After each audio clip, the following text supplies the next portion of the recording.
Today I'm excited to share a funny 7-move win, even against master-level players.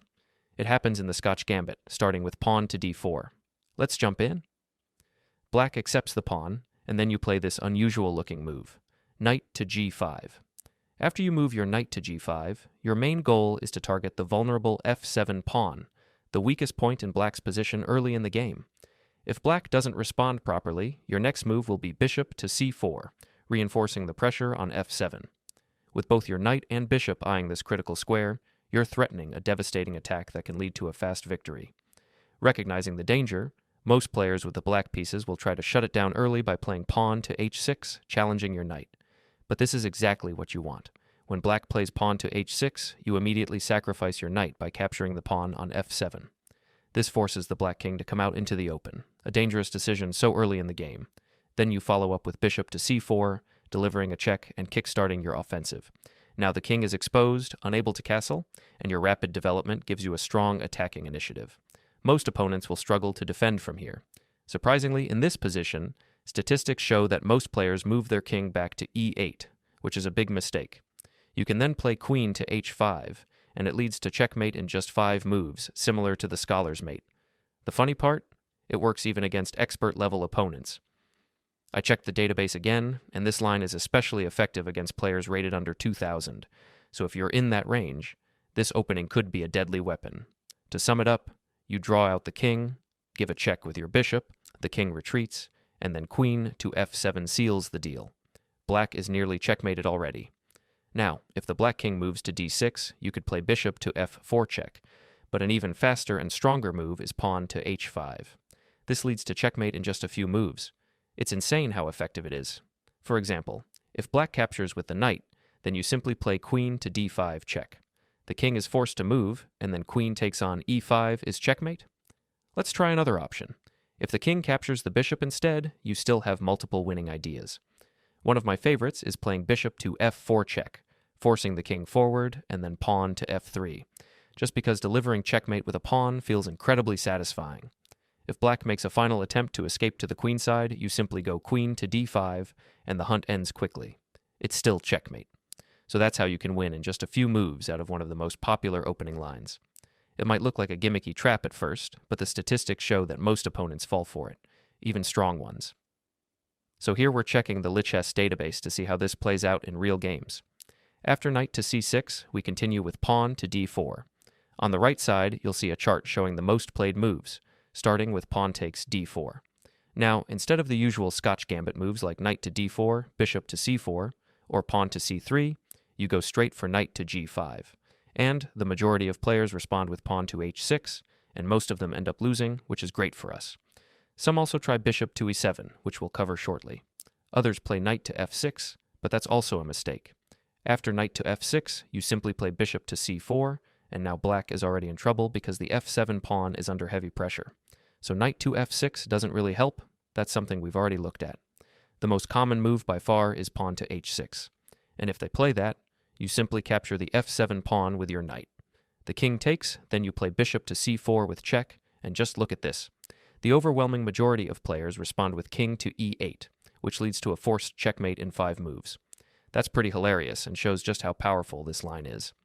By the way, Lichess still labels this as just the Scotch game. It doesn't recognize this specific variation.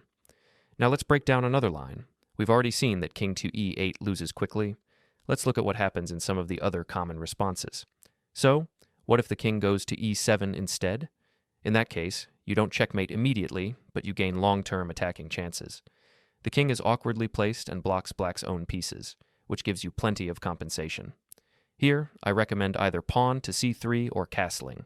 Both are solid options. You're not rushing to checkmate, you're setting up a lasting attack.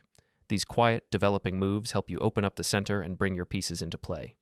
If black doesn't capture on d4, you'll take it yourself and gain strong central control. If they do capture on c3, you recapture with the knight. Now there's a powerful threat of knight to d5 check.